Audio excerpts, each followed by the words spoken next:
Et bonjour à tous et bienvenue pour cette nouvelle vidéo un peu spéciale aujourd'hui. On se retrouve pour parler du film d'animation Le Garçon et le Héron sorti tout récemment en France et que je suis allé voir hier.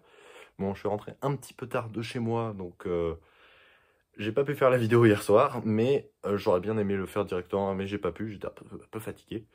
Du coup, je la fais que aujourd'hui.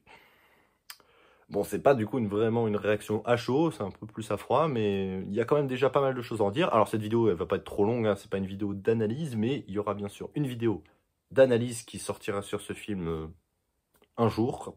Même principe, tirage au sort, etc. Ça reviendra du coup prochainement, je pourrais pas vous dire de date précise, hein, je ne sais pas, j'ai pas encore prévu.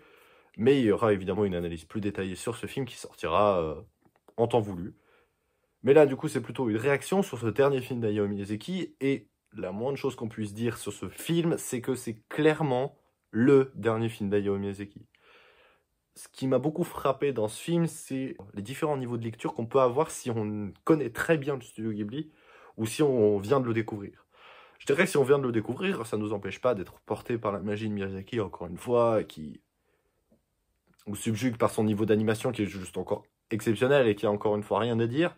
Mais si vous connaissez bien le studio Ghibli et surtout la vie de Monsieur Miyazaki, vous constaterez qu'il y a peut-être quelques petits points communs, quelques petites choses qui vont faire non seulement rappeler différents films du studio Ghibli, vous me direz combien vous en avez vu en référence, mais moi j'en ai compté au moins 7, si c'était peut-être 8, je suis pas trop sûr. Je crois que avoir compté tous les films sauf Porco Rosso, Kiki la petite sorcière et Ponyo. Ponyo, je crois pas l'avoir vu non plus. Donc, et encore, je suis pas trop sûr. Mais bref, en tout cas 7-8, je vais pas expliquer maintenant pourquoi. Ce sera plutôt dans la vidéo d'analyse. Mais on a vraiment cette volonté de raconter un épilogue, la, la fin d'une ère, la fin de Miyazaki, la fin de sa carrière, la fin de son monde.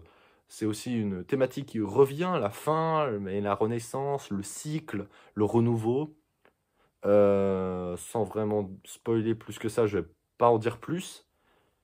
Mais ce film est juste formidable dans sa construction, dans son animation, comme d'habitude, hein. Ça, on n'était pas trop surpris. Si le film est désastreux comme, en termes d'animation, comme ce fut le cas avec Aya la sorcière, forcément là, ça aurait un peu gueulé. Mais c'est clair qu'avec Hayao Miyazaki, on pouvait s'attendre à ce que l'animation elle soit incroyable. C'est pas vraiment quelque chose de relevant. Il en est plus vraiment à son premier coup d'essai, donc on le sait. Mais la question que je me pose après ce film, c'est Ghibli, ça va mourir, c'est obligé. Mais quand? On a vraiment cette impression d'épilogue, de fin, de terminus total d'Hayao Miyazaki dans sa carrière, mais également du studio Ghibli plus en général, où il a construit un monde, un univers, avec son compère Isao Takahata, qui est malheureusement décédé en 2018. Donc il est seul, et il est encore vivant, mais plus pour très longtemps, il a 82 ans. Il est de 1941. Ok, il y a lui.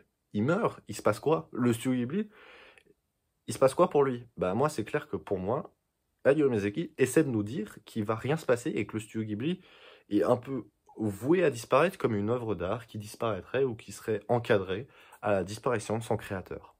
Et ce qu'il invite à faire à travers ces messages, c'est de recréer, de refaire quelque chose de nouveau dans l'animation pour essayer de recréer un nouveau Ghibli, mais de la propre volonté, de la propre imagination des nouveaux créateurs, comme le fait par exemple Makoto Shinkai déjà avec son Suzume, et en s'inspirant très fortement d'Hayao Miyazaki, mais il crée aussi son propre univers et ses propres réflexions.